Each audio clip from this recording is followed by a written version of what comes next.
Where does evil come from? That's a question we're going to be asking in this episode where we're working our way through the book of James. Welcome to Bold Faith Bible. I'm Steve Poplar, Pastor Steve Poplar, and I'm here at the crash site of Flight 93. What happened here on 9/11/2001 will never be forgotten. And as we particularly ask this question of where does evil come from, we can see the fruit of evil here so very, very clearly. Behind me on the black wall there, behind the black wall is the crash site itself, and where 33 civilians aboard the plane, as well as 7 crewmen lost their lives, as well as the 4 hijackers.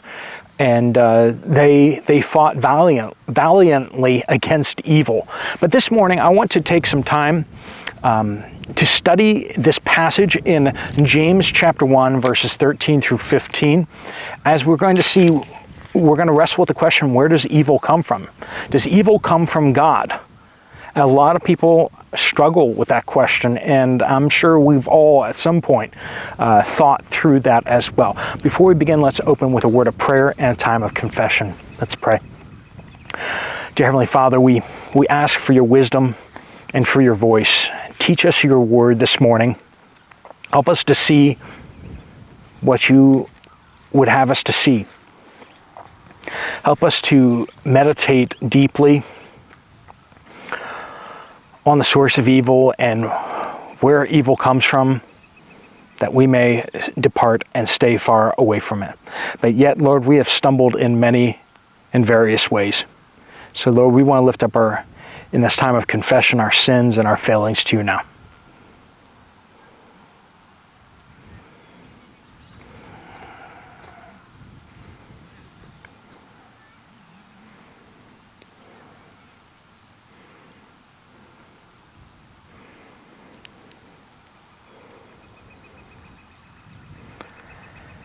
Lord, in Christ, we find the forgiveness of our sins, which we desperately need.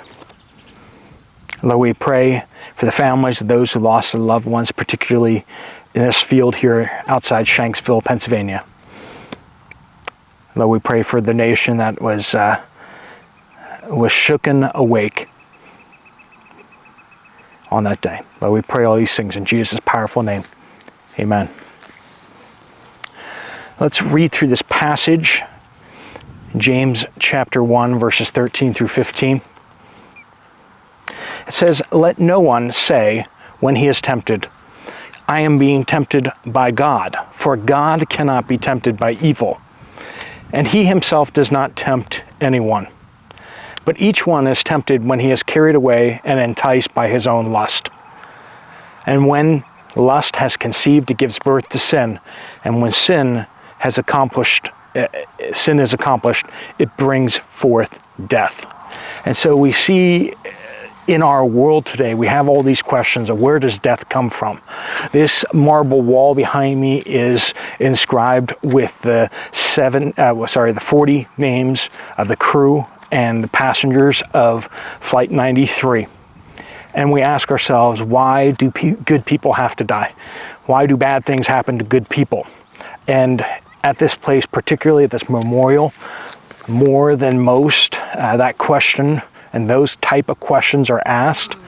Where is the source of evil? Where does it come from? And some people will ask the question, whether God created evil. If God created all things, then didn't God create evil as well? But I think that is a wrong understanding, in fact, of evil. Evil itself is actually the absence of God.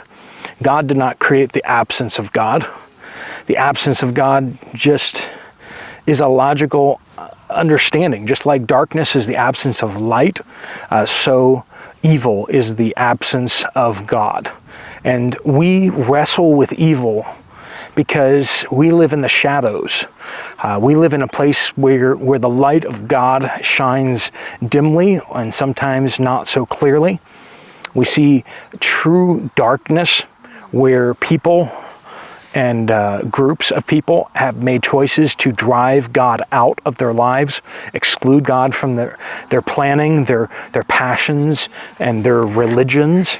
And here we find that God is not tempted by evil. If God is not tempted by evil, there is nothing in him that desires what is evil, because evil is nothing except the absence of God. Why would God desire the absence of himself? It is illogical. It makes no sense. God cannot be tempted. There is nothing within God that goes, yeah, that would be good. Why don't I break my own rules? Why don't I just not be who I am? And so when we look at the things that happen in our lives that cause us great struggle, great grief, the pain, does that originate from God? And while there is a sense in which God uses all things together for the good of those who love God and are called according to his purposes, there is this understanding that God doesn't create evil. Now, sometimes consequences are the direct result of evil. Sometimes punishments are brought by God against evil, like when Sodom and Gomorrah was destroyed. That was directed by God, that was ordered by God. When the firstborn sons of the Egyptians were killed, that was by order of God. And so we find ourselves in this difficulty of assigning blame or causation to the great tragedies that happen around us. Why did this great tragedy happen here? And I think in this case we can very clearly draw the line of connection from the choices of those four men who chose to attack the crew and the passengers of Flight 93.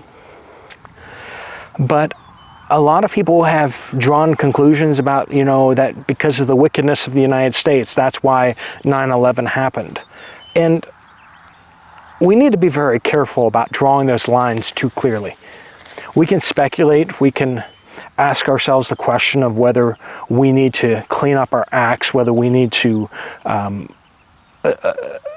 look at our lives with the critical focus of whether we have, in some small way, departed from God ourselves and therefore participating in evil ourselves because the absence of God in our own lives.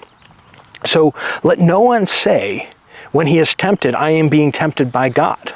God does not bring trials into your life in order to try to drive you into wickedness. God does not participate in that way at all. Satan tempts you to evil, but more so, as we're going to see here, it is ourselves that we instigate the evil, that we begin the evil by sin and death. It says, but each one is tempted when he is carried away and enticed by his own lusts. See, we see clearly in this passage that God is not the origin of evil. God is not the origin of death. We are. We are the origin. The choices that we make, the things that we long for, the desires within us that seek the absence of God, seek a different way than God's way. This is what causes evil. As we depart from God, as we depart from the light, we find ourselves in the darkness. The light does not create darkness, but when we depart from the light, we have chosen the darkness. And that is why we experience darkness. As a world, as all of the people in the world combined, we have chosen darkness over light. And because of that, our own desires, our own lusts have carried us away. That's what has drawn us away from the light. And then in verse 15 here, then when lust has conceived. You can always swap out the word lust, generally speaking, with this strong desire, this need. When lust or strong desire that we have evil desires, right, has conceived, it gives birth to sin. Our desires lead us to sin. And when we sin, when sin is accomplished, it brings forth death. You see here, our desires, our evil choices are what cause death. The great tragedies of the world can be directly linked to the choices of mankind. Why did we leave the Garden of Eden? Because of the choices of Adam and Eve. That is why. And so when we see the tragedies of the world, so many people have said, I don't believe in God because of the things that have happened to me. And I said that if God would let these things happen, I don't want to know God. I've heard that from a dozen plus people who profess to be atheists. And when I asked them why they choose not to believe in God, that is what they said. They gave me some thing that happened in their youth or in their early years, and they said, if God would let that happen, I don't want to know him. God was not the source of that evil, but mankind was. The solution to the evil is not getting further away from God, but rather coming closer to God. When you're far away from the light, you cannot see the darkness because it is all around you. But when you draw near, that is when you see the distinct shadows. On a bright sunny day, that is when you see deep dark shadows under the trees and you see bright light elsewhere. You see this contrast. But when you're at nighttime, you can not really see anything. You can't really see any darkness because it's all darkness. It's like the fish. Ask the fish to explain water to you. They don't even understand the concept of water because they swim in it. They don't ever see the lack of it. But when we stand on the shore and we see air meeting water, we can see the contrast. We can see the difference. And in the same way, in our lives, as we depart from God, we start to lose understanding even of what evil is. But yet when we come to God, we start to see clearly how bright his light is and how his light does not create darkness, but rather it just defines darkness. That when you choose, like a shadow, to be a place that is absent of light, the closer you are to the Lord, the more obvious it is, the more striking it is, the more pronounced. And in the same way, we too, when we come to God, we see our darkness much more clearly. We see our rebellion. We see our wrongs so much more clearly. You go into a church that is truly seeking God, you will not find people who are wallowing in darkness. You see people who see the darkness and in themselves and in each other, and they're broken by it, and they seek the light all the more because of the darkness within them. Hopefully this passage has been an encouragement to you as we wrestle through all the trials and the dark times that have happened in the United States history as well as each of our histories. We need to realize that the true response to dark times and dark events is to come closer to God so that his light may blot out the darkness. Let me pray a prayer of blessing over you before we go. Dear Heavenly Father, we pray that you bless each and every one watching this video today, that they would know you more deeply, that we would leave the darkness behind, that we would not be part of it anymore. For Lord, it has no sway in us if we are yours. Lord, I pray that you would lead us today as we go our separate ways. Help us to walk away from the darkness. Help us to give darkness no sway within us. Lord, we pray all these things in Jesus' powerful name. Amen. Well, thanks so much for joining with us in this session. We will be back at the regular studio tomorrow, but just let this moment sink in. If you want to see more about the Flight 93 place and the story of that, I'm going to have a video out in the next couple days explaining a little more of this and showing a little more of the site off to you.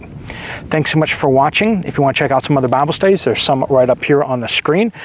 I will see you guys later. Steve Poplar, God bless you all.